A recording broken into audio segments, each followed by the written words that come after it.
The New OGs. New OGs is a State Madison Entertainment production and is brought to you by Solar Masters.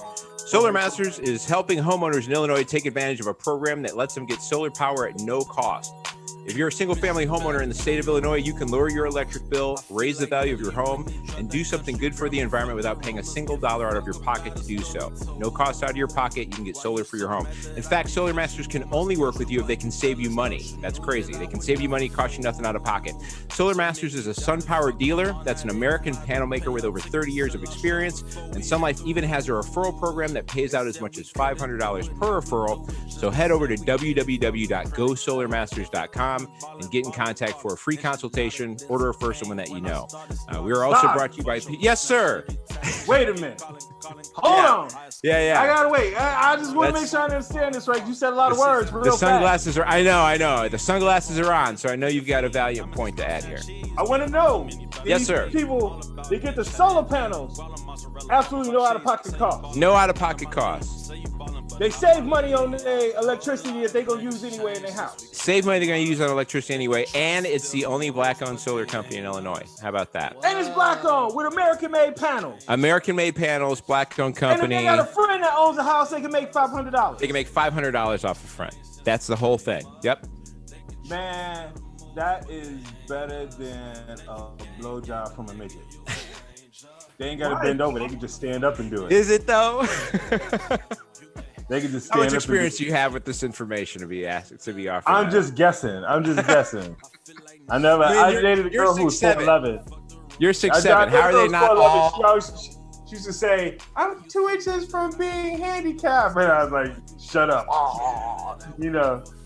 I don't know. I don't. When you're 6'7", they're pretty much all way shorter than you are anyway, for the most part. Yeah. But like really small girls have a thing for me. I'm like a fetish to them, I think. Yeah, and probably a little vice versa. If you're women who are like 5'2" and shorter see me and go, that one. Like, right.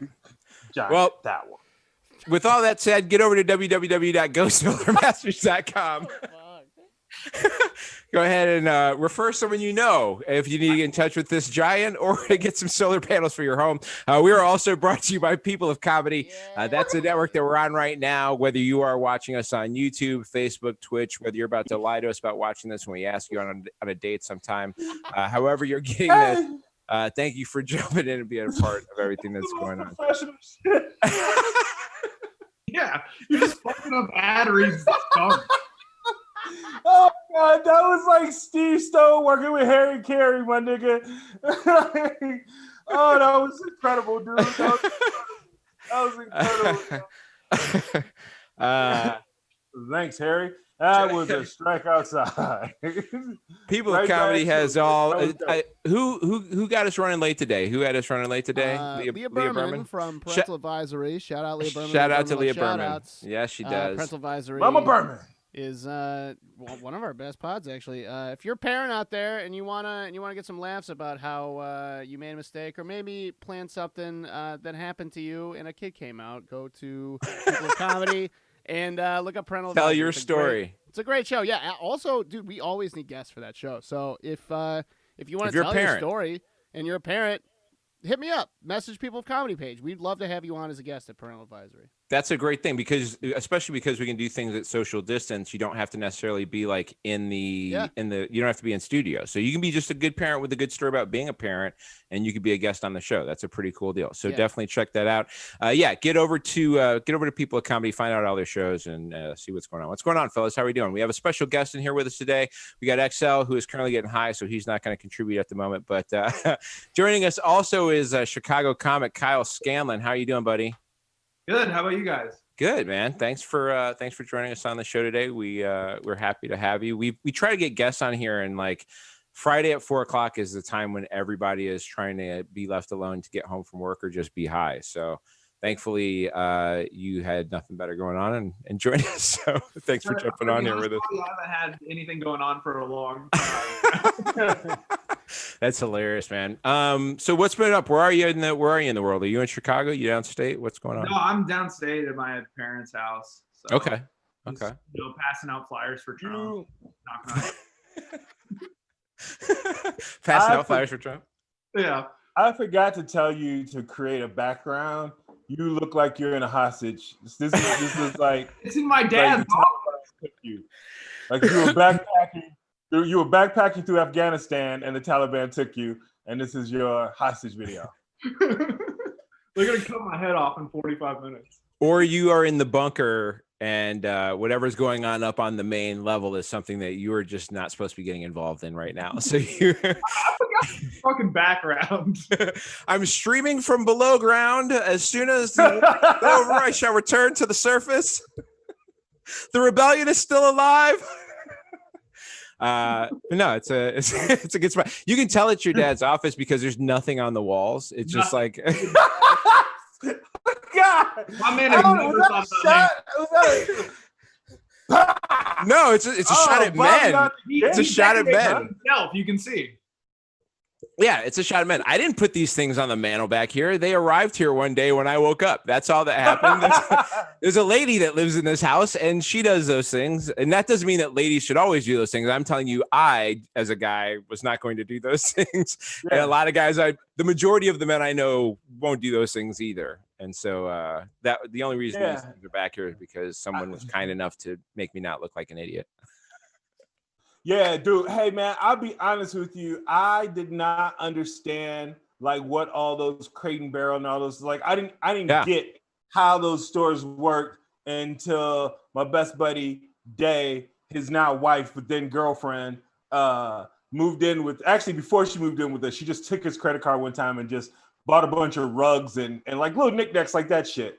And I came home from work one day, and our place just looked 1,000 times better, like just like one day. And I was like, holy shit. Yeah. And I was like, if I give her money, will she keep doing this? Like, can we just fucking make the whole place like the control freak in me is so concerned about hanging something up that isn't level that it's easier for me to just not do it at all.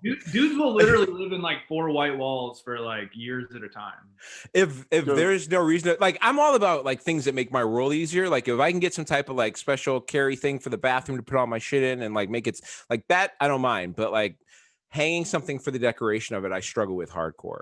I have a bunch of shit I should hang. It's all sitting in my basement right now. So do it. My first apartment in Hyde Park, my first like bachelor pad in Hyde Park, had a big screen TV. I had like a 52-inch television back when they were like still biggest houses. They weren't like TVs? Is this the 52? It was flat screen, but it was like a full like you had to roll the motherfucker. And I had a really fancy bar that I stocked up with a shit ton of high-end stuff. I had literally that, a nice couch, and a view of the lakefront. That was like, I was like, I'm done decorating. That's it. That's all I need. This is everything. Yeah. Like, we're idiots. I mean, let's be honest. Lakefront view, fancy bar, big screen TV. Fuck everything else. That's how it looks on all the music videos too. You see all these music videos and you'll see these, it's some Miami beach house and it's just a white house with nothing in it. It's just all white furniture and shit. And just like, champagne being spilled on everybody. That's the whole deal. Well, if you had that much champagne to clean up, you wouldn't put a lot of shit around. Right. Yeah. That's the whole, I mean, someone is going to have to clean it up at some point, right? And by the way, in just the slim chance that one of my exes or one of my homies watching this, because actually I do have a homie that watches this, will remember that place. It was an obstructed view of the lake. I don't want anybody to think I was stunned too hard. Call me out. It was a view of the lake, but it was an obstructed view. Like if you go sub tickets where you're like behind a pillar.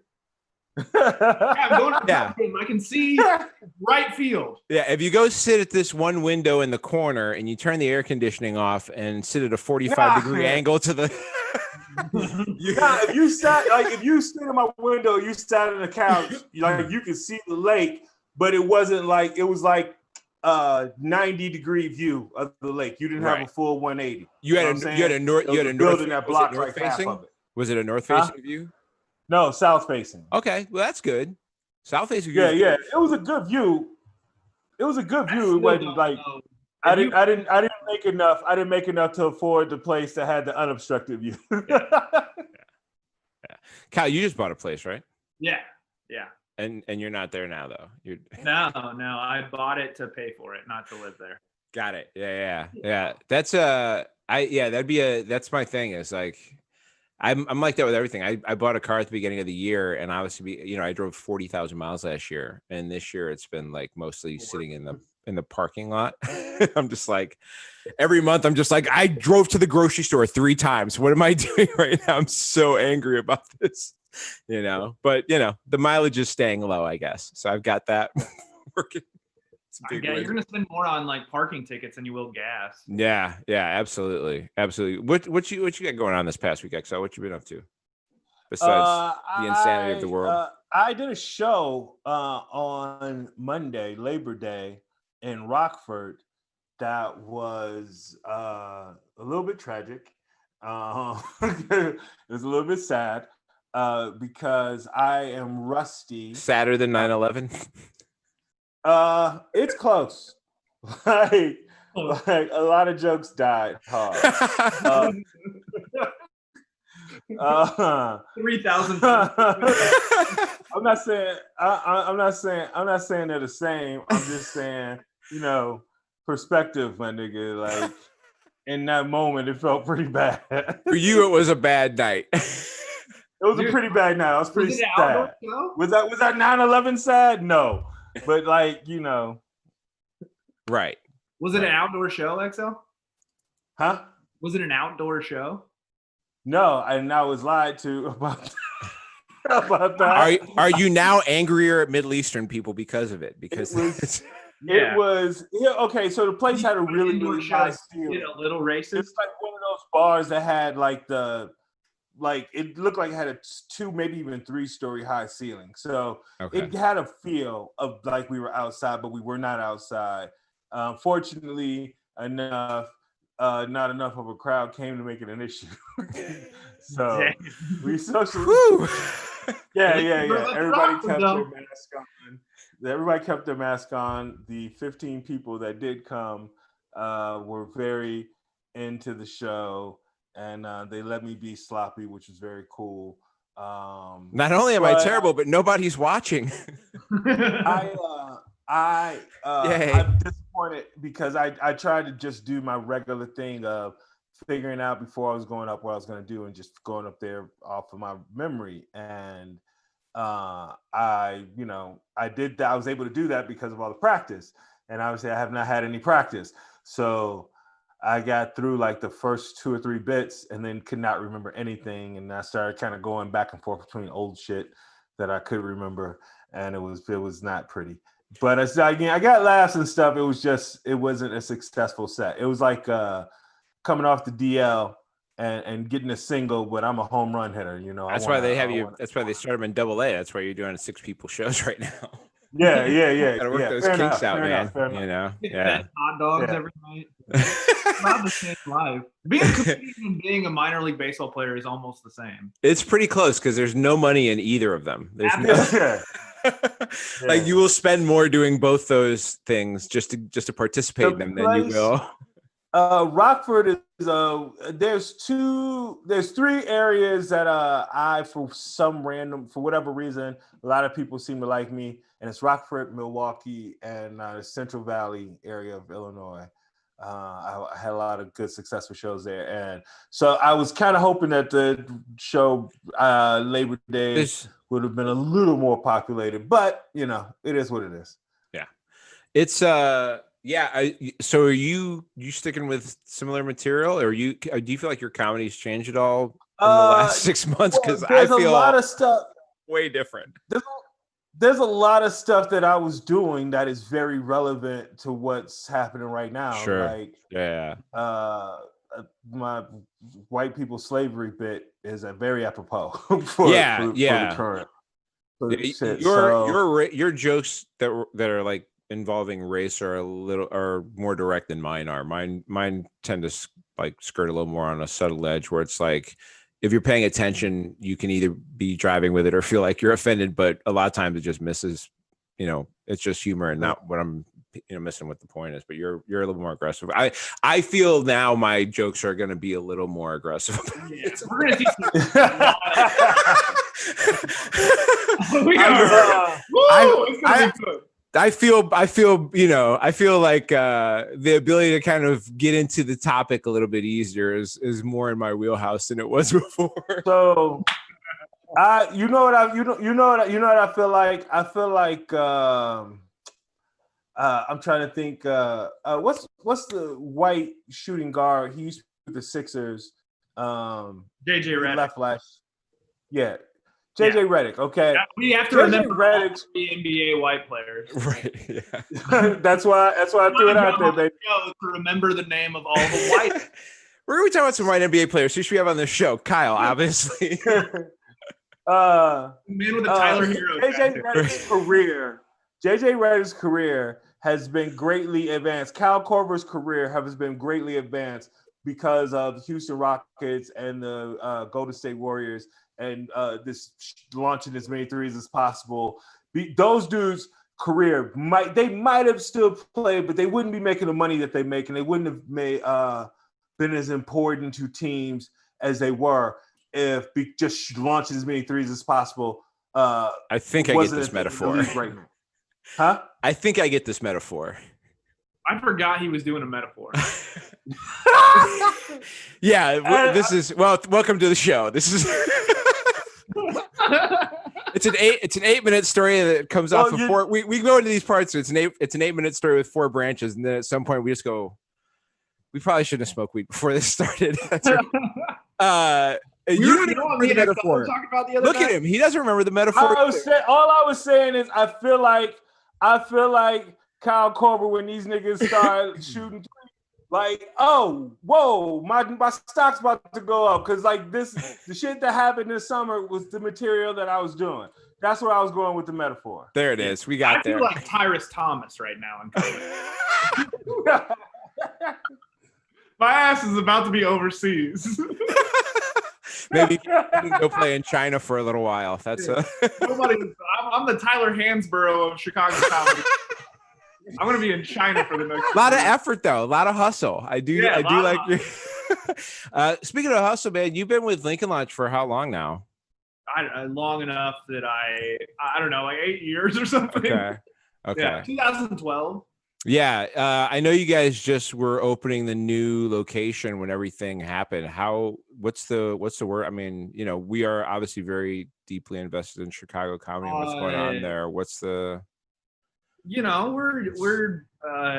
need all the help we can get. So if you go over if you're on social media right now, maybe go over to the Lincoln Lodge page, see how you can help. But I saw a thing that was like on Save Our Stages that was like Save Our Stages is like a good thing to check out too if you're interested in ever, once this is all done, if you're interested in ever going to like a show or a concert or that's a good thing to throw money to. But yeah, I saw a thing that's like a lot of venues aren't going to come back. So. Lincoln Lodge has really kind of persevered, right? I mean, they were, they're at a restaurant on Lincoln and Irving at one point, and have like managed to go through a couple transitions. This has been the long end goal for years, and then we finally got to shoot our shot, and we just got fucking stuffed so hard, like 8 weeks in. Yeah. I mean, there's 3 different comedy clubs that all either opened up or were opening right around when this shit hit. And fuck you guys, TG's and Bolingbrook, and the comedy shrine in Aurora literally built out a whole new facility with 3 stages now. They had 2. They have 3, maybe 4. They've got a 400 seat room now. Yeah, they're basically. I believe if I have to compare, what's that? They didn't compare to the comments. I've done a lot of people shows there. So here's the thing. I think there's going to be some bit of a shift, Kyle. I know why you're laughing, and I think there's going to be some kind of a shift because there's some investors from the mall that they put some marketing behind it, and people actually know that there's a comedy club there now, whereas before there wasn't even a sign that said there was a comedy club. There was signage at the comedy club, but if you drove past the mall location will help.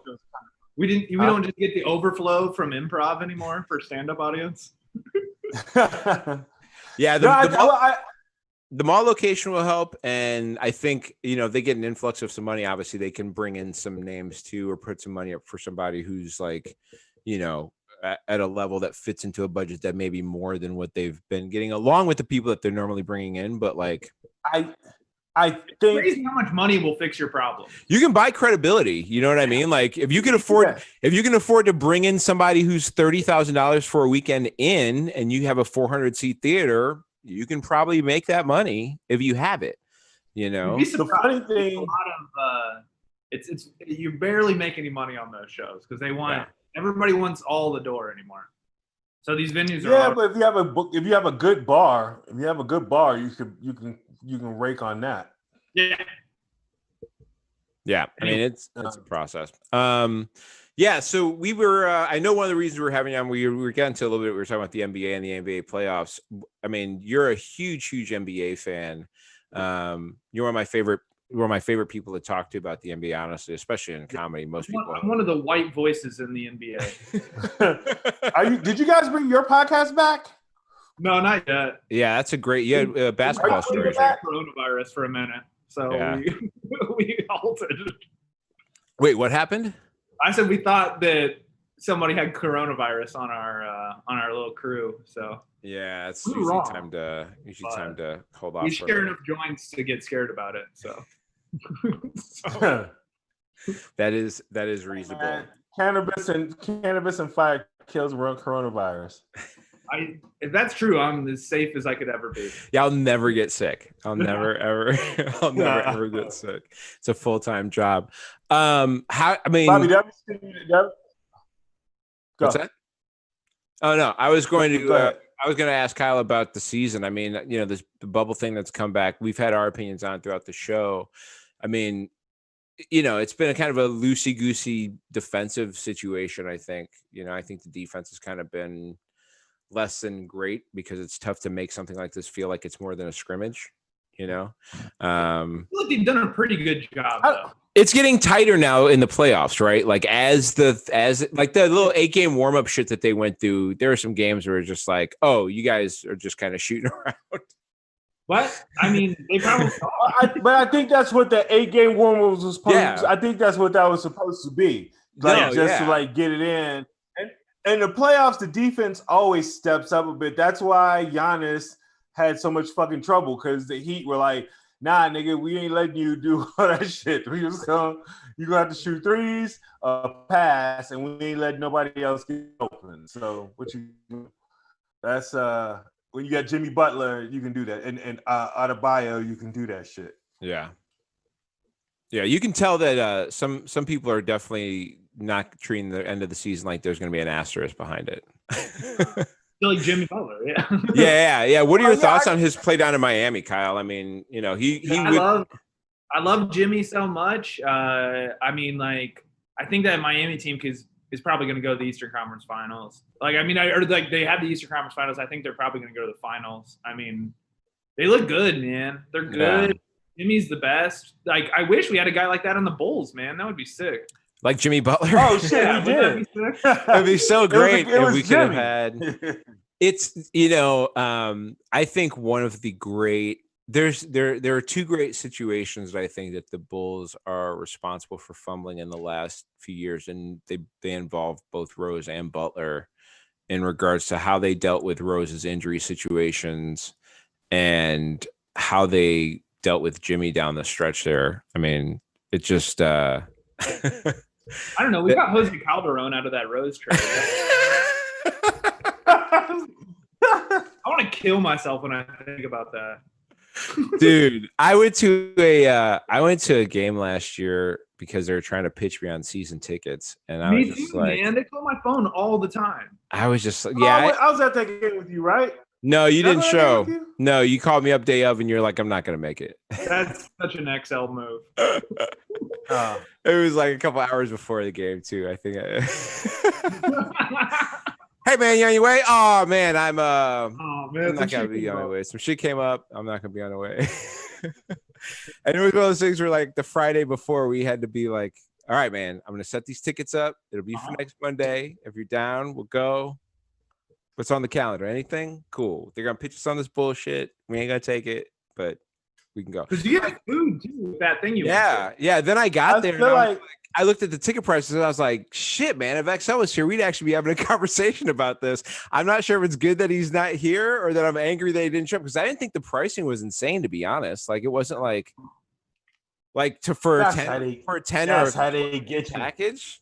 I think it's 13 games is the smallest one that you can do. Something like that. But like, if you're willing to not have to sit in the fucking most expensive seats, then it's not crazy. Yeah, but I don't want to spend a bunch of money with an organization that's been, God, like this last year they made issue by not showing up. Like, because you'd go to games and people wouldn't be there. Yeah. And it was awesome. Like, that's exactly what I mean. I couldn't stop myself from going, but I'm glad other people did. Yeah, and that was my issue. Is like, I was just like, listen, I don't know. That was before they had Karnasovis, so I was just like, I don't know who the fuck you guys are gonna be next year. You know what I mean? Like, I'd have to see more than this to decide to spend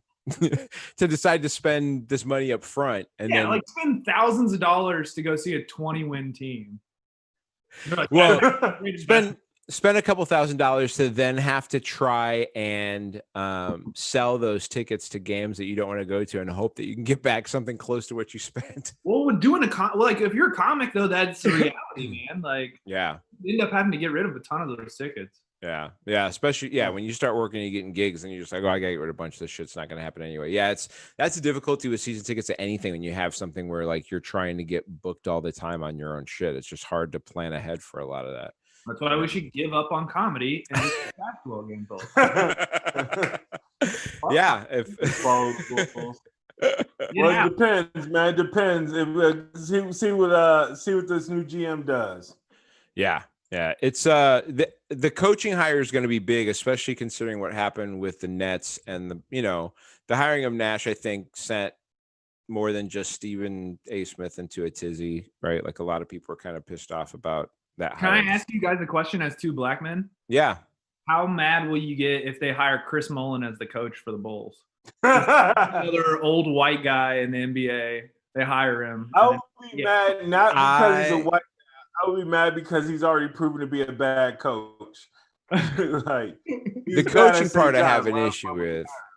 But I like Chris Mullin so much. Chris Mullin is one of my favorite guys to watch. He was my favorite guys to watch back in the day because like I was also a slow athlete and my game was completely built on trying to my game was completely built like outside of like dribble penetration. My game was completely built off of shaking off screens. Like that was my whole entire basketball career has been like, I need to find a screen to slide off of to get my shot. And that was Chris Mullin all day, just running baselines. That was my move.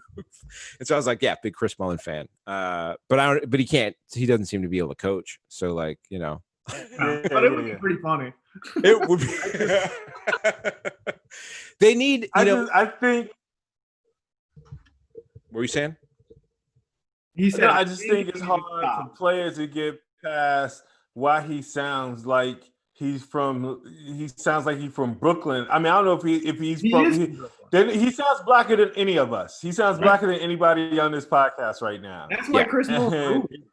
Yeah. He'd come to Chicago and they'd be like, "You want to do the right thing?" I'm not mad at him, but in 2020, can 18-year-olds really get past that shit? The Generation Z see that shit and be okay with that shit, not knowing his backstory. If you're an 18-year-old from New York, though, you understand that shit. Yeah, because he's from New York. I see. Yeah, guys on the East Coast will get that with no problem. That's true. I used to have a bunch of homeboys in Jersey, white boys in Jersey that smoke Newports and shit. Dude, it fucked me up. I was like, DJ Dirty Harry is a white boy out of New York. That dude used to have the coldest hip hop fucking mixtapes, and he's a white dude for sure. Like, well, yeah, DJ game is always full of like fucking. Yeah, but those guys grew up in the neighborhood too. You know what I mean? Like, yeah. There's always a couple out there running around. Don't be racist, XL. Yeah, can you not be racist, XL? I'm not being racist. You're racist. I got white friends like that. Shout out to my homie Sean.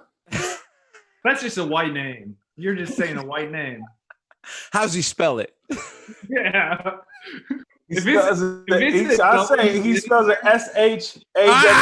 That's not a white guy. White guy. I just said white guy. S-E-A-N. I'm not gonna say his last name because I'm not gonna put him all the way out there in the world like that. But I will show you offline. 100% white dude. Grew up with him, man. My guy. Love him like a brother. His other white friend besides you, Kyle. I don't like it. You're big. I grew up with him, and he's been around black people for so long that I forget that he's white all the time. Or like he doesn't do anything to make he doesn't do anything to remind me that he's white either. It's like I had to look at him like. Hey, by the way, XL, I'm white. Did you know that? I just wanted to remind you in case you forgot what I look like. Damn, I'm gonna send you "I'm white" postcards. Just a reminder. Hey, just a gentle reminder. I'm white. Just text him every once in a while. I want a postcard. Yeah, keep the USPS in service. Bob, you know who he is? Remember that Chris Rock joke where you say you see a bunch of black dudes and one white dude? Yeah. That's you don't think that white dude's the most dangerous one because you don't know what the fuck that white dude did to hang out with all those black dudes? Yeah. That's Sean. That's a Chappelle joke. Yeah. Yeah, Chappelle said. I said Rock. Chappelle. Yeah, Chappelle. That's the white guy on the. I want to correct you about the black comics that you quote. Actually, sir, I've been doing the research. I appreciate you. Well, the importance of Kyle getting it right is way bigger than the importance of you getting it right. You know what I mean? Like you can get it wrong and still be black, X. That's a yeah. Kyle gets it wrong. Oh, this motherfucker thinks. How dare he? Yeah, it figures he would get it wrong. You will be on your way to black pussy before you know it. Why do you think he studies so hard? Yeah, I know. Hey, man, I'm telling you, dog. I'm gonna get you some shades like this, Kyle, and I'm gonna let one of my homies cut your hair, and maybe put some lines or some shit in the side. I used to have that. I used to have steps in my hair. I believe this 100%. When I was like 21. Yeah. For real. Authentic cuts, Naperville. Lonnie Reed, that's my guy. He cuts my hair. He just cut me up. He just blazed me up. Look at my shit. Hey, baby, my shit butter, man. Look at this shit, man. I'm going the wrong way. There you go. Hell yeah. Show the back of it. Show the back of it. That's a Tracy Chapman lineup. Tracy Chapman. I'm gonna start calling you Fast Car. Hey, that's what's up, baby. That's what's up, man. That's hilarious. That's a PM Don cut right there. Holy shit. Hey. Reminisce, baby. You send me. Oh man, PM Don. I gotta download some of that shit, man. I forgot about them niggas. You should download it and you should do TikTok videos to it. That's what you should do. You could set a whole career doing 1 minute TikTok videos. Brother, I'm telling you. I'll be honest with you. Girl that got a Netflix special from her Trump TikToks. Yeah. She's Sarah Cooper, right? Sarah Cooper. Yeah, she's funny as shit, man. She's also a funny person. Yeah, it helps that she's also funny. That I was like, better get on your. I'm telling you, X, you doing TikTok lip sync on TikTok would garner you a shit ton of followers. I'm just telling you right now, especially with the background going and you just sitting there doing that shit. Oh my god, you gotta get a moving background and just play the music and you just fucking lip sync about a minute's worth of a song and then have it cut off. And that you get like an old white lady to dance with you. Oh my god. Damn. You just get a video of an old white lady dancing on the beach and have it play behind you while the music's playing, and you occasionally look up at her.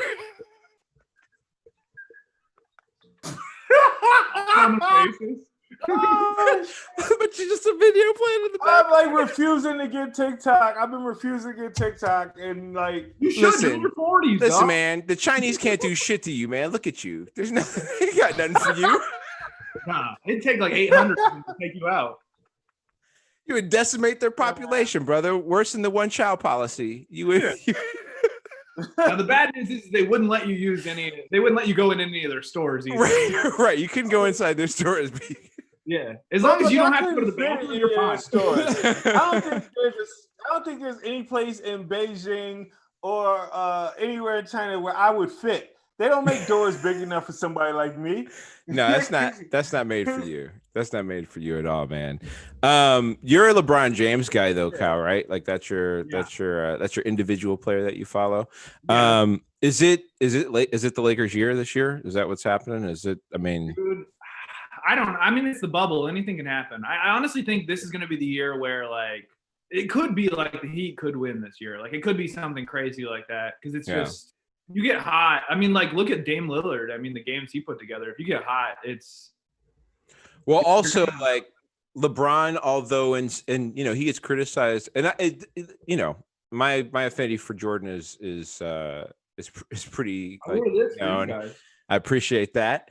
But the truth is like LeBron, I think, does get criticized a lot for not being the guy that steps up in big moments. But like the reason that they even get to those moments half the time is because of the effort he takes to get them there. And it's like, man, yeah, unfortunately he can't always carry them all the way, or it's by that point it's right to actually like give someone else the opportunity. Jordan didn't hit all the game-winning shots. You know what I mean? Like, Matter of fact, two of the biggest ones he passed off. Paxson he had multiple ones, that were just his 55-point game. Didn't Horace hit one too? Yeah. Didn't Horace hit a big jumper in one of the games too? I know Luke. Yeah. The Kerr and the Paxson ones are the big ones. The 55-point game against the Knicks when he had first come back off of baseball. Luke Longley hit the game winner in that one. That was weird that he just wasn't in the last dance whatsoever. Kind of odd, right? Yeah. Yeah. He's probably over in Australia. I remember when Luke Longley, there was it was either during the season or just around playoff time. He got injured because he was body surfing back in Australia while they were on a break. And I was like, so when I didn't see him in the last dance, I was like, yeah, they asked me what you want to do. And he was like, fuck those cunts. And just like, it's like, he was probably in Australia. They were probably like, you'd have to come back. And he was like, I'm not coming back to America for that bullshit. And just like, I didn't look it up, but if I had to guess, I'm sure Luke Longley doesn't give a fuck about being in Michael Jordan's fucking last dance. I also think that it's possible he and Jordan may not have had the greatest relationship overall. Yeah, based on Michael Jordan's relationship with everybody. Yeah, because they didn't even mention him did that. Like, he's not mentioned in it at all. No, he is not highlighted in it at all, despite being a major part of. Yeah, he was a starting center for I think like 3 of the years. Yeah. The last three-peat, it was Luke Longley. I was the guy who was the center. It was Bill Cartwright in the first ones, and then Luke Longley in the second set. And Jack Haley, I think, got more screen time than Luke Longley in the last dance. It's an odd thing, but also I also believe that Luke Longley could just been like, I'm not going to be around, so whatever, But there's no footage at all. Also Luke Longley is Australian. And Michael Jordan talked a lot of shit to people that that was bigger than him. And he might have been like, fuck that guy, Yeah, that's what I'm saying. He probably was like, them niggas mess with alligators and punch kangaroos. He might have wanted to pop that nigga. That's very possible. The NFL is back. I don't watch football, so it doesn't really. You guys watch football, right? Yeah, I don't watch football. I'm the only one that watches football. It's a great minute of unity yesterday when both teams locked arms with no flag in sight and no kneeling. Like apparently, exactly what white people who look like me have been saying they want. Right, and then they booed them for a full minute on unity. I mean, I watched that clip because nobody had to bang their heads together during that, except for me when I watched it. And so, I mean, it's all the players from the team, right? Like the black guys, the white guys, all the other races of guys who might be out there at the time, all the coaches, they're all standing together facing the crowd of a diminished amount of people because of the very idiotic shit that's front of the place in the first place. And then they booed him, they booed him. Yeah. So apparently Trump is going to win the juries. Real quick, I just sent you a meme that only you can describe on the internet. it's for me as someone who is kind of seeing this in football for a while, it's not odd to me because I used to go to football games a bunch when I was younger. I used to go to football parties and hang out with people. And, while there are plenty of people who are progressive or liberal minded or left leaning who like football, it is also a game that is largely dominated by this like uber right wing, very Christian style of like competitive athlete, like this very alpha male-ish, like, Well, football culture.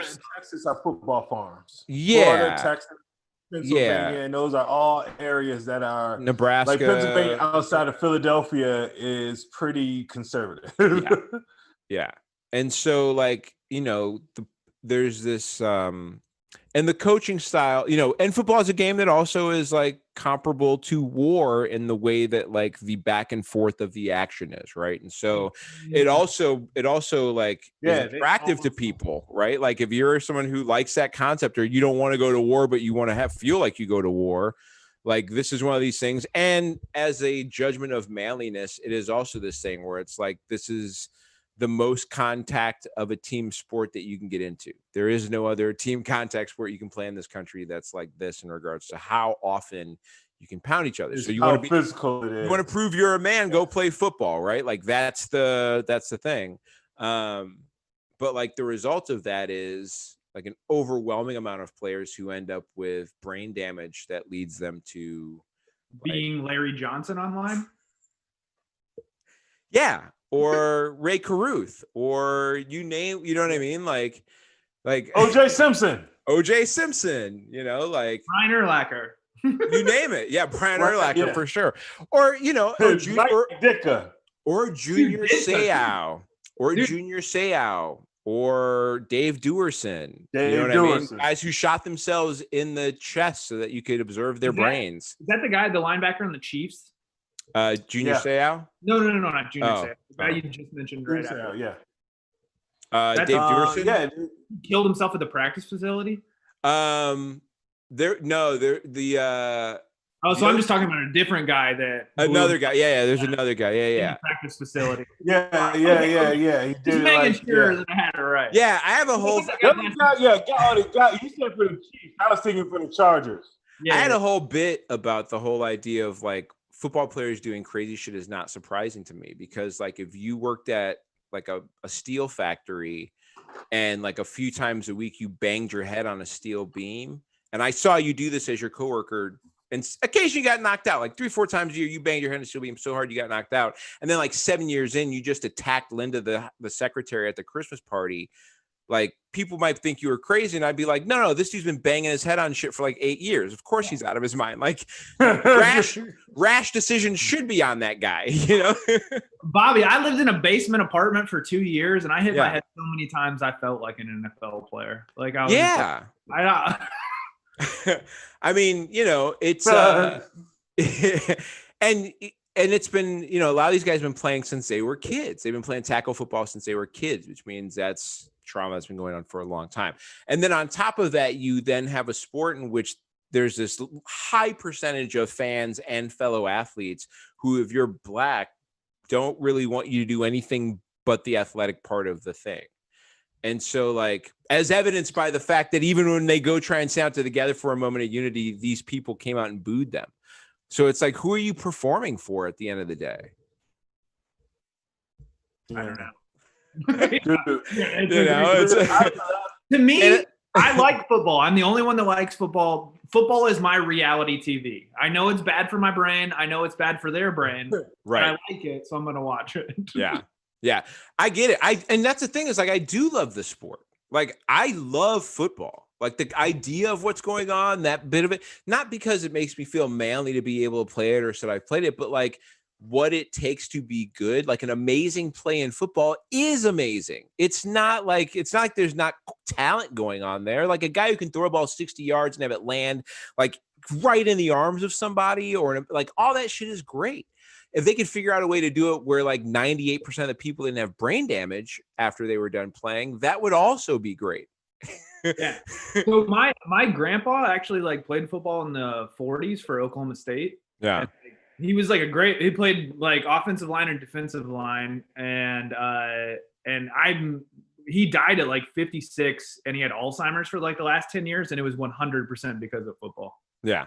And it was like in the 40s when they wore like leather helmets. So I mean, like, whew. I quit. I played 1 year at University of Louisville, and I quit because I was a asshole. And they did not give a fuck about me going to school. But I bring it up to say, I thank God now when I look back that I did, because I 100% would be a dude that took a shit ton. Like, my job they were moving me inside from outside. And if I played like nose tackles, your job is just to get hit in the fucking head by guards and centers and take a beating so linebackers and shit can get free. Like, that's literally your job every fucking play. I would just get clubbed by 350-pound white dudes. Yeah. who like have a VIP pass at the McDonald's near their house. Yeah. They're just dude. I where I went to college for basketball, St. Joe's, our football team was pretty decent for D2. And we used to have like these play fights where like the basketball team and football team would like kind of just joke like we were fighting. It wasn't no serious punches, just kind of mess around like I'm sure that never got the cops called on you. And black dudes fighting each other. All the black basketball players, bunch of giants. All the black basketball players lived in the football dorm because most of the football team was black. And anyway, when we would fight like the running backs and the linebackers, we were all tall and pretty much. I was 250 when I played basketball. I was still as bigger than the motherfuckers. And so, like, when I came through, they called the hogs, and you just see giant white dudes just come running out of their fucking dorm rooms. And they called feeding troughs, XL. They're called feeding troughs. They literally pick me up like nothing. Like, just pick me up and throw me like I was a 5'1", 100-pound girl. Like, and they throw me up, like they just carried me around and throw me like it was no big deal. Like, that was them ending the fight. Yeah. I know those guys very well. Those kind of guys are like the exact guys that like they only bench press. They don't do any other workout.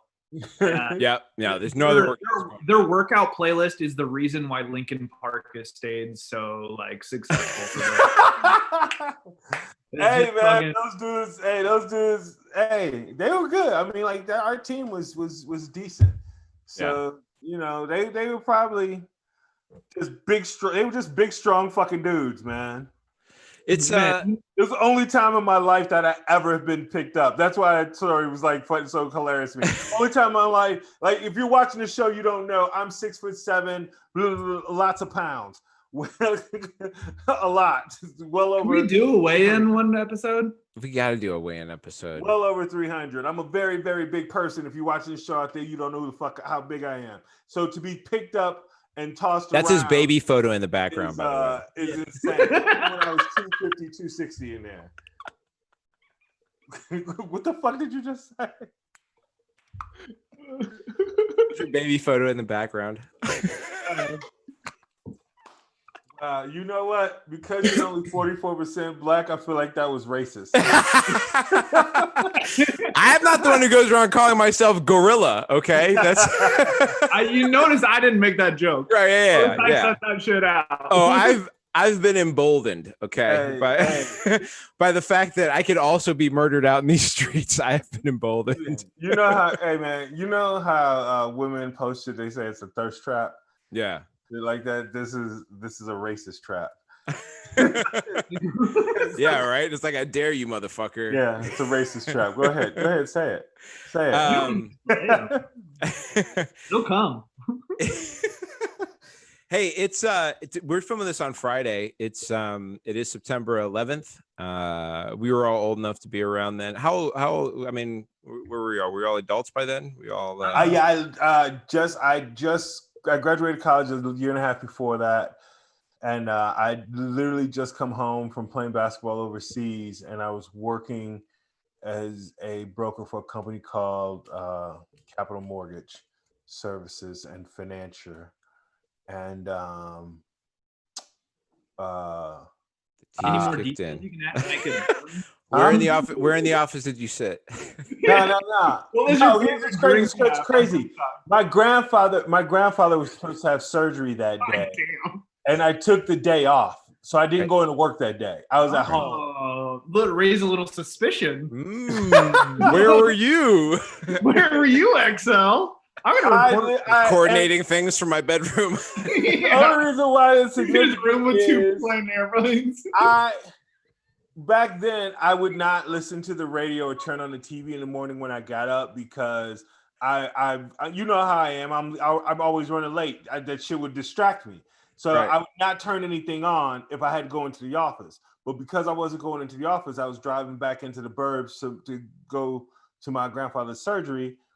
I turned on the TV, I turned on the radio, and then the radio was talking about it, and I turned on the TV, and I turned on the TV. It was right as the second plane, like maybe 2 or 3 minutes before the second plane hit.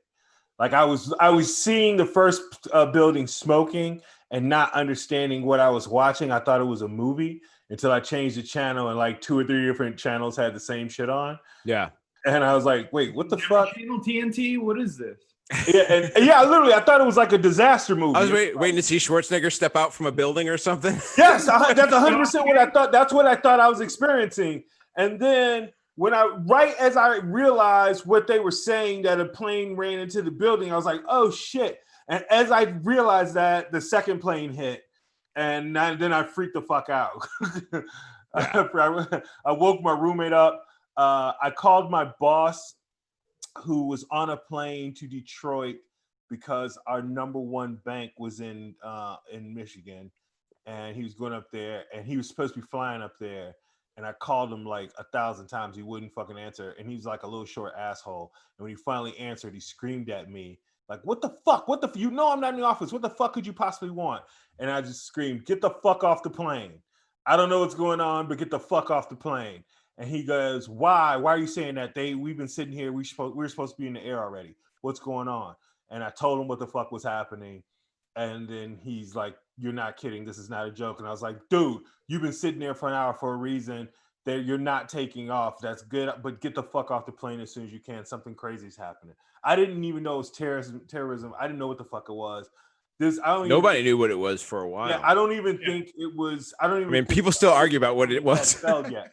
I don't even think the other 2 planes had hit yet. Yeah. I just remember Jeff was on a plane. I just remember he was flying to Detroit that morning because he was bragging about that it was like an hour flight, and it was how cool it was. Like, look, yeah, I'm not driving that shit. I fucking fly. He was making jokes about it and shit. He ended up driving probably. And yeah. And I'm just like, get the fuck off the plane. And which was kind of weird because he was like, I had only been working there for like a couple months. But Cal, were you an adult? No, I was in 11th grade. I was in shop class. Class. Yeah. You were in shop class? Yeah. Did you guys, I mean, you were downstate, so did you guys stay in school, or were you just like? We stayed in school and we watched it on those like tiny TVs. Like we had a teacher. It was like movie day. They're like, nobody's gonna fly any planes here. Okay. Yeah, we'll probably be all right. It's kind of like, well, I don't think they're gonna come for here. Like, or are they gonna take our Dairy Queen? Someone crashes a remote control plane into your town. It's just like fucking like, well, a plane's like this big. It's just a little. The size of the plane based on the location. They run 2 planes into the Hardee's and the Dairy Queen. They're like, we got him actually. Whole town's done. Yeah. Did it? I was waking up at my she was my girlfriend at the time, but she was my now ex-wife. I was at her apartment. 2 9/11s then. Yeah, 2 9/11s going on. I woke up at her place. I was getting ready to return to my job working for Lober Motors. I had left there for a few months. They hired me back to be a manager, and I was going to work at their downtown location. I was going back to the downtown location. It was on the Today Show. I remember I was in the bathroom getting ready, and I was watching it out of the mirror, and I could see it. I saw the first one hit, and I was like, originally everybody was just like, oh, somebody fucked up. Yeah. A plane flew into a building. That's messed up. And then it was like when the second one hit that everybody was like, oh, this isn't just somebody just fucked some shit up. Like it's like insanity's happening. Yeah. And then like I had to go into work because it was my first day going back to this place. And so like, and nothing, and this was like, I'm in Chicago, this is New York. Like, what am I gonna say? Like, I'm not coming in because like something happened states away, right? And so I went in and like we were sitting there watching it on the TVs at work, and I knew everybody there because I'd worked there already before. And we were sitting there watching it, and then we were like waiting and wondering what's going on. We were wondering if it's a car dealership. So you're like, do people come buy cars on days of national treasure? Who knows? But like as we were sitting there, we could see when they sent everybody down, when they realized it was a potential terrorist threat, and they sent everybody home because the streets just became flooded with people because we were right near downtown. And so like you just all of a sudden it just was like a rain of people that were just cutting down the street. Everybody was evacuating the downtown area essentially. We stayed open all day. There were like 3 sales. It was pretty crazy. You guys still made sales? I want to interview the 3 people that bought cars on that day. Oh yeah, man. Oh my God, I really do, man. Babe, I know it's a terrible thing that happened, but I want a new Ford Explorer. Yeah, never forget that was the day I bought my Volkswagen Jetta. Oh my God. Damn. Yeah. That happened. 9/11, Jay-Z dropped Blueprint. To see that and have your credit ran like an hour later. But you're like, yeah, run my credit. So you're approved for this lease. You've done it. Congratulations. You're like, wow. Yeah, fuck yeah. God. Damn. Kyle, I gotta admit, you saying that people down where you were at were all like, well, they're not gonna come here. I'm actually somewhat impressed by that because everybody up where I was at, including where I'm at now, like I lived like right next. I could see the home plate entrance of Wrigley Field. That's where my apartment was at the time. Yeah. And we thought we thought Wrigley Field was a target.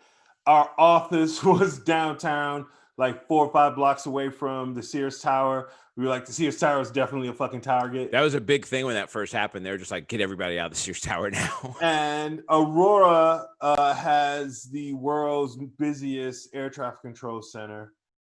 And so we were like, that's a target. They're gonna hit that. They're hitting. They're trying to take out infrastructure. They're gonna hit that.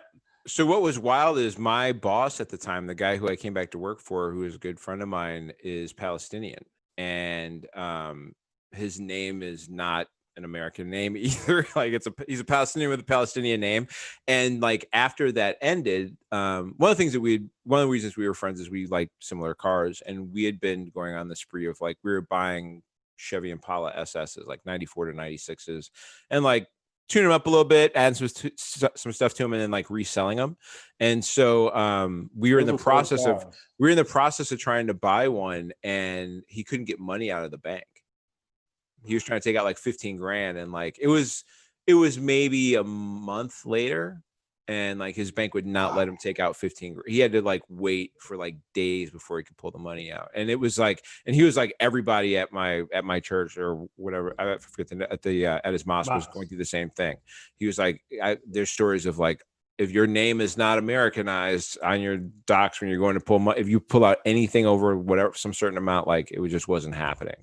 It was a mess, man. And then this is a dude who was like, married to a Mexican woman living in Elmwood Park. Like, but I'm sure everything that's gone to the airport since then has been totally chill. It's been great. Yeah, it's been an easy, simple move for him. You know what I mean? Like super Americanized guy, like wants to be nothing more than Americanized, right? He's like, yeah, I lived in Palestine when I was like 11 or 12, and like they were firing rocks, they were firing like missiles and shit at us, and we had rocks. So like, I'm super happy to be here. So like, So I had a smartphone then back then, not because I was cool, because a woman that I knew. Oh, it's because you were cool.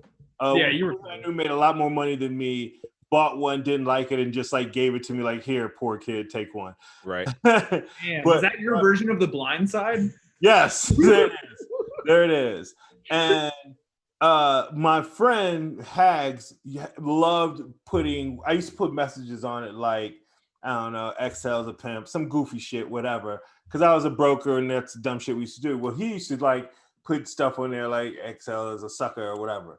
So one time to fuck with him, because I knew that he'd always go on there and change the message, I put on "I hate white people." So when he went to look at it, he'd see it and whatever. Seeing a pattern here.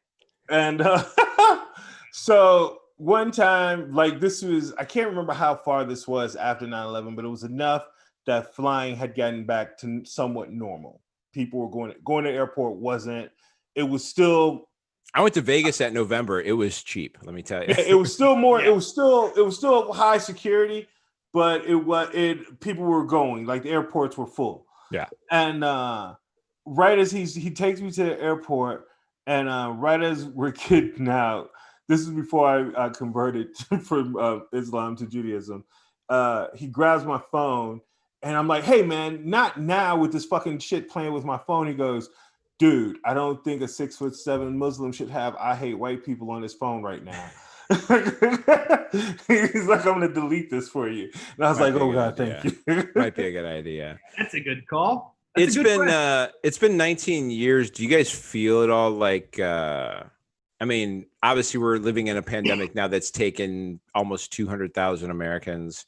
And it's not brown guys flying, planes into buildings, but it's also something that could have been kept at a number lower than where it is right now.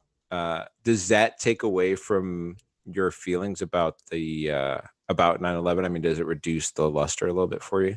I don't know if it takes away from my feelings, but I think it's very odd that everyone who gives it, like, who really is like, do not make jokes about 9/11, do not like right. do this, are the same people who are like, fuck this pandemic and let everybody. Let me go eat fried bologna sandwiches and kill everybody's grandma. Like, it's oddly the same people. It's so weird that's the part that trips me out more than anything. Right. That they're the same people? That it's the same people. The same people telling me, like, respect these people's lives that are lost. And I'm like, what about all these guys? Right. At one point, for an extended period of time, we were having a 9/11 every week of Americans dying for quite a while this summer. It's still pretty close. We still are losing a good amount every day. I don't mean to minimize 1,000 people a day dying, but it was I think at the highest somewhere around 4,000 or 5,000 people a week, maybe even 6. I'm not sure. Somebody online, you want to check me on that? That's fine. I don't care about the accuracy. I know it was over 5. 1,000 people a week dying. The number of 9/11s that COVID has brought us to is 64 9/11s. 64 9/11s have died of COVID-19. Yeah. Even if those numbers are half off, even if the CDC had been magically lying to the extent of 50%, that's still 32 9/11s, by the way. Yeah. I saw, I believe it was CNN. They were interviewing people at the Trump rally last night that didn't have masks on and shit. And they were asking them why they didn't. And a couple of them said they thought it was fake. And one guy said, the CDC changed their number from 190,000 to 10,000 because those other people had other things that they died from and they happen to have COVID. And it's like, hey, dumbass, that's how it works. You get COVID and the other shit you have, it kills you because you had the other shit. Like, that's the whole point. COVID puts your immune system at a place where it can't fight off anything else. So it's easier to get shit and die from whatever any other shit you have that's just been laying around waiting to kill you. It's super fun. Well, Trump, that's what the big thing that came out this week with Trump is that aside from the fact that early in the week he got the story came out that he had called people in the military suckers and losers and people who died in the military losers, which is bad enough on its own. Do you agree? Do you believe? I 100% believe that he did that. Yeah, there's no. Oh yeah, that's like he's basically said that shit.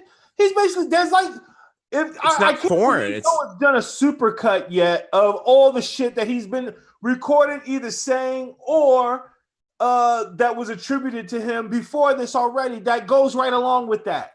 If you got 5 deferments, to not have to serve in the military, like. Even if you don't say it, isn't that what you're saying? his niece has a story in her book, and this was out way before this shit came out, saying that he was going to disown his oldest son who tried to join the military after 9/11, told him if he joined the military that he'd disown him immediately. Yeah, I mean, it's not, it's not foreign that, or strange that, like, there are wealthy people that understand that the military is for people that don't have other financial options to try and pay for their future. Like, that is a very clear message being sent by the military is very open about the fact that it's down to try and pay for your college. The GI Bill is a thing that keeps a lot of people going into the military because you can't go any other way. Quite a few billionaire families who, for one reason or another, because their family did a legacy or whatever, still the Kennedys still send people to the military. How often do they end up on the front line in actual battle? Yeah, they're not gonna. That's true. My friends that didn't have any options and had to go because that was the only way they could pay for the college. They got front line, and guess what? Whenever they got back, they were pretty fucked up, and the VA sucks. Yeah, there, because there's enough positions for advancement happens outside of people who are in inner circles. But for sure, the people who have connections get looked at for advance. I'm not saying it's the same thing. I just wanted to say that I'm acknowledging that they serve. They at least. I mean, they put themselves at risk. Bo Biden was in combat. Yeah, I mean, and the cancer that they're suggesting that the cancer that he got was because the base that he was on. Apparently, there was a large cancer cell cluster. That's on that cell cluster. I think that's more of a note to the way that someone like Joe Biden might look at the concept of actual service. Like, don't get me wrong, like, I'm left of where Biden is, admittedly, but like, I do believe that he is a person who has this thing of like this inner thing about service being a big part of what goes on, and like, despite understanding all that, the fact, like, he believes in that as a dutiful thing to do as a person, regardless of whatever you think about any policy the guy ever has. I think that is part of the principle of who that guy is. And I'm sure that's a thing he's probably passed on to his kids in ways that are probably, that have led to pluses and minuses, I'm sure. But like, that seems like who that guy is, regardless of what you think of any of where he stands on healthcare, Yeah. Dude, what's crazy is Trump keeps trying to label him as corrupt. Everything that Trump is saying about Biden is shit that he's just projecting shit that he's done. And it's like a girl that's already cheated on you, and she's like going through your phone looking for like. Exactly. Honestly, the last couple of press briefings, just got real personal right there. Stop. You need to put a Face ID lock on your phone, Kyle, and then tell us about Charlotte, Kyle. Then when you get asked to open it up, I'm dating girls named Charlotte. Then when you get asked to open it up, just be like, I don't have that face with me right now. Kyle, I'm not going to blow up your spot, but I literally had to do like a brain scramble to think of a woman's name that wasn't that you dated. That's fair. How could I choose an inoffensive name to a woman who probably never watched this show? But like a woman, Victoria. My girl's name. Charlotte. They've all been dated. I wasn't even sure when you replied. I thought, oh fuck, he did date. Probably a Charlotte in here somewhere. Yeah, Trump's press briefings have been super different ever since this whole Woodward tape shit came out. Like, it's been very like not defending that and talking about a bunch of other shit. He's not. Yeah. He's not talking about that at all. If it was so bad, why did Bob tell you when I said it? Nigga, that's not Bob. Bob's not the motherfucking president. Bob's trying to make some money off your dumbass, man. Like shit, Bob would have released this shit sooner. I don't know. I don't know. Maybe he did have to do some backup to see what this motherfucker knew or whatever. I have no idea. But the fact he said that shit in February to him, I do actually feel a way about that. Yeah, he said that shit in February to him. This dude had to get up every morning. This guy got up in May and in June when these numbers were out of control. and like made breakfast and like had this tape of the president saying this is worse than the flu, and the reality of knowing that the president said different shit in public. Let me ask you this. And was like, I don't know his process. Is there a chance that he made those tapes and didn't listen to him because he was still compiling the tapes? And maybe he like made those tapes and made notes or whatever like that. But he's compiling shit. This shit keeps getting crazier and crazier. He doesn't go back and look at the tapes until he's like ready to put the shit together. And he's like, are you talking about him or America? Because that's how I feel that we are. And looking at, because it's just like, no, I'm saying maybe he didn't realize he had that shit on February 7th until like August. I find the same problem with that I do with the fact that we have not booted this dude out yet. And that is like the fact that he didn't recall this man playing, explaining how big it is and that he was going to downplay it, and then seeing those numbers rise, not being like, didn't this motherfucker say some crazy shit about like downplaying it? And like, we're at like 60,000 deaths, 70,000 deaths. And he's just like, I think maybe I have a tape on this somewhere. Okay, fair enough. You're right. My other phone. Do you think he said, was it, did he say downplay, or did he say I was going to tell him the exact truth about what happened? Like, I just don't find Bob Woodward, the guy who is like, essentially one of the godfathers of modern journalism, like casually forgetting that he heard the words being said. And you're right. Opposition, like my friend's parents dying. You know what I mean? Like, like my friend's parents are dying. I have friends who have heart murmurs who aren't 35 years old yet forever. Like, who should be taking responsibility for knowing that someone is lying to the public on purpose and then like not doing anything about it? Like, hang them all, right? Like we got enough rope to hang on both of them. Yeah, I feel like this is almost like an international tribunal needs to arrest this motherfucker. Like literally when he stops being president on January 21st, Europe needs to come and be like, hey, we understand where y'all can't do this. Yeah, we need to. Hi, we're Geneva. We need to pick him up. You know how like sometimes in the movie, like the guy has to kill one of his guys, but he can't do it, so he has somebody else do it for him. The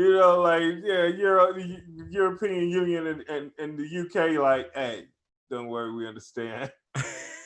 Go take this. Cal, you gotten awfully quiet about Trump. Is it because the people are listening outside your door? Yeah, it's because he's outside. The whole town of the whole southern part of Illinois is currently outside of the office. Just they heard Trump and immediately jumped in there. Yeah. I heard Trump. Come on now. Hey man, I've right now got 7 different guns pointed at me.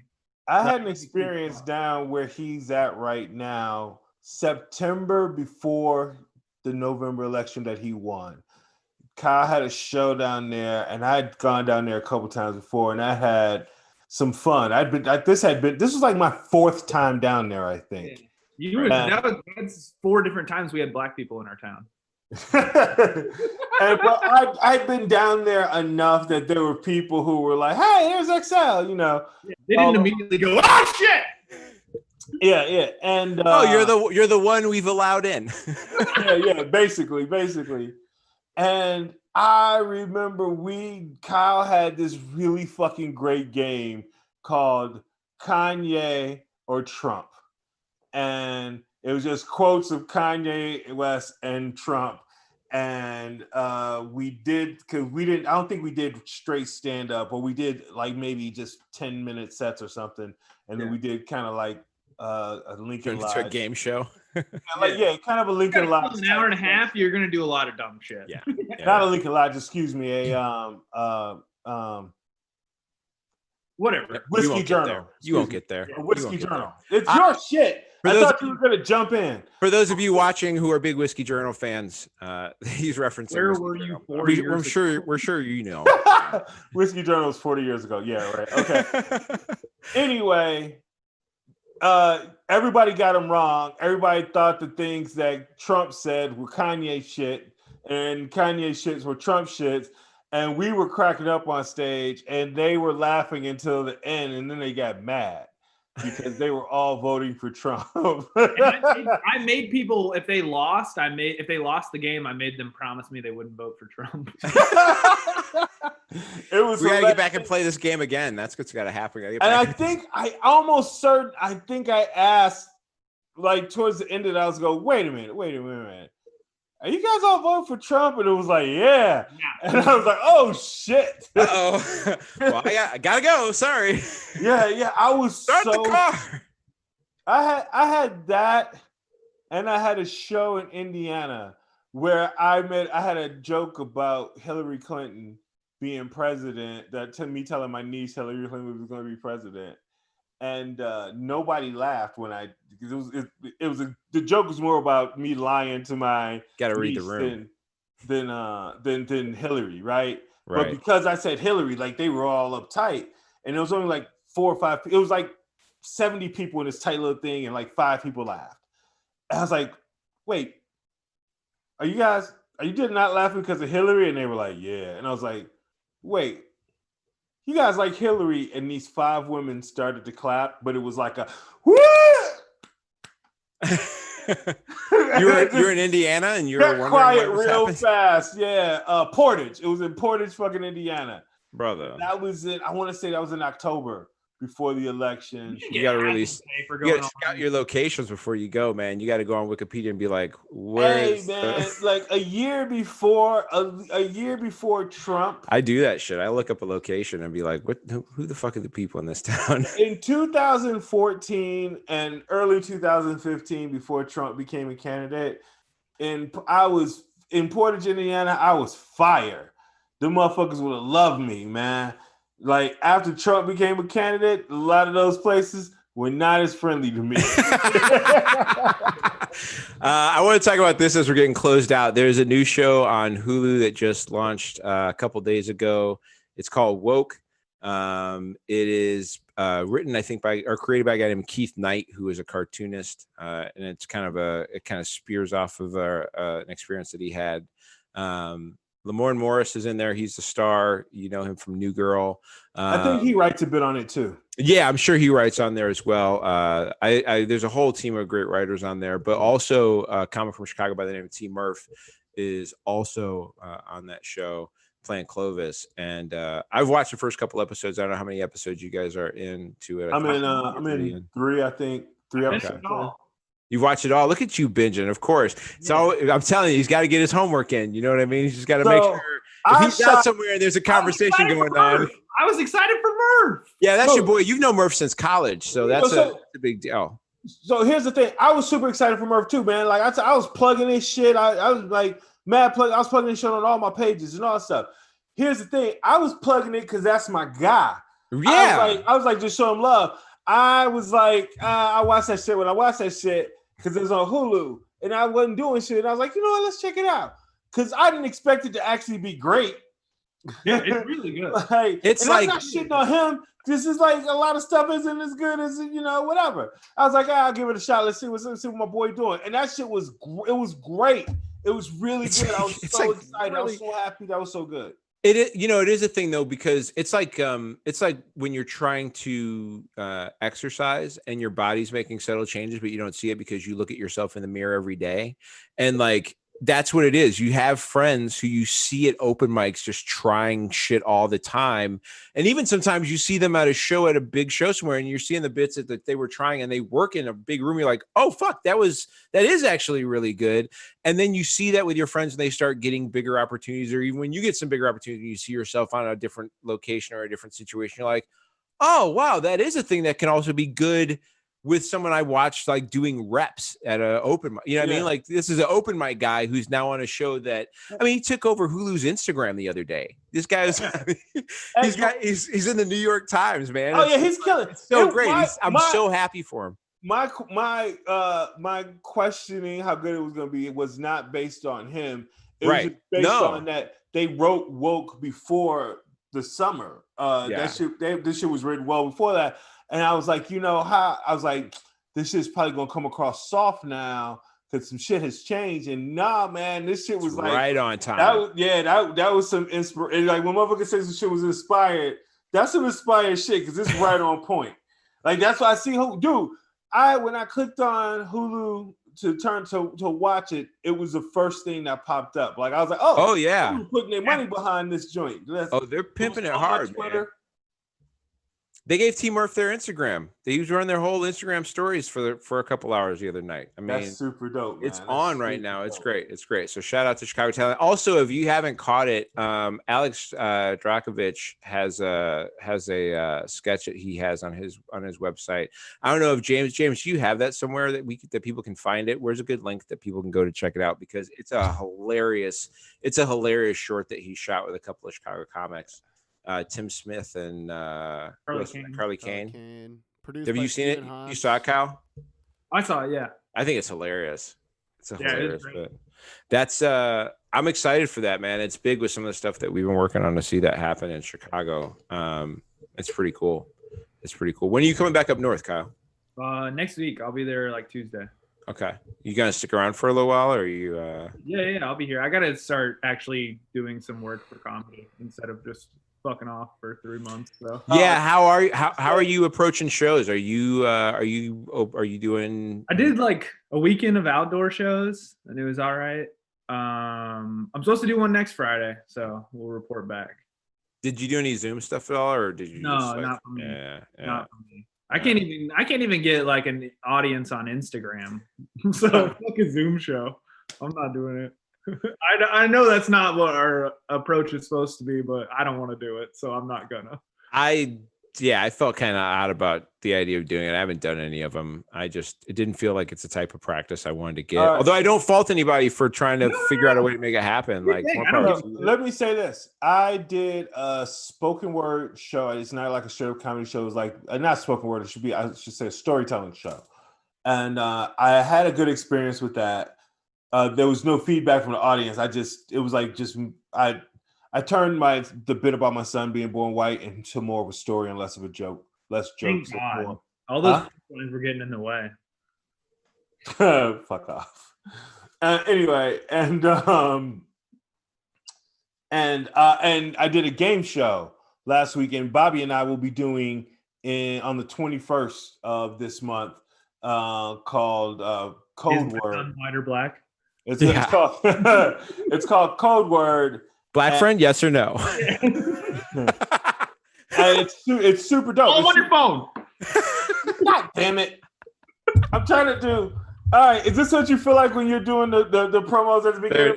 Yeah, now you got it. This is what you feel like? Okay, I'll fight through it. It's a super dope game show called Code Word, and shout out to Canada, and it'll be me and Bobby versus 2 other comics, probably some Canadian guys. And I'm down to lost the first round and then dominated the rest of the game last time we played. Probably some D-gens from up north. Yeah, Bobby, white bouncer. Let me know. It's all it is about is Bobby. All the game is about is understanding how the other person thinks. Oh, we'll be great at this. Yeah. That's why I think we're gonna kill it. Yeah, I don't think we'll have any issue. The Newlyweds game. Which I mean, X and I are probably. Yeah, but think about it like that. But if not guessing like what's his favorite beer or something like that. But if there's a list of what's his favorite sexual position, if there's a list of words that Bobby had to tell me, he's real big on Calgary. Guess these words, but do not guess these other words. He has to figure out how to tell me that without saying those words. Yeah, we'll be able to do it. Done. Yeah.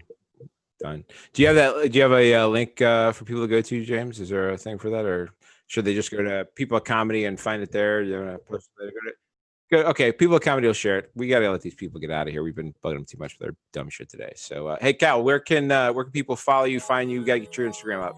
At Kyle Scanlan on everything. A podcast called Basketball Stories. We should be returning. It's a great podcast too. And then me and Derek Smith are working on a little something too that we should have out in the next month. So nice. And then go to Lincoln Lodge too and support them over there. Yeah. Please throw them some cash if you can. Absolutely. Yeah. XL, where can I find you, buddy? At XL Comedy on IG, Facebook, and Twitter, and on Twitch. And on Twitch swallow your food before you finish promo. He's on Twitch too. He knows what part of the show we're in too. You know, it's I don't think he knows what show he's on right now. You can find me at mocha_Jesus on Twitter and Instagram. It's bobbyhill.com is the website. You can find our show at New OGs Pod on Twitter and Instagram. We put up a bunch of great stuff. Find us on YouTube at the New OGs. Go to People of Comedy at People of Comedy and at People of Comedy Network. Follow them, find their shows, watch them. They got live stuff everywhere. We'll be back here next week. Hopefully it's not as crazy as this one was. We are tired as shit. That's it. We're out of here. That's what's up. Okay, for the record, I thought Kyle was going to take longer to give his credentials. Yeah, that's usually how I roll, as I want to throw out a bunch of stuff there. Changed since we came up. They can try to steal the moves, but they ain't us. Think you gang, but nigga, you a stranger. Bitches wanna fuck, but nigga, you can't blame us.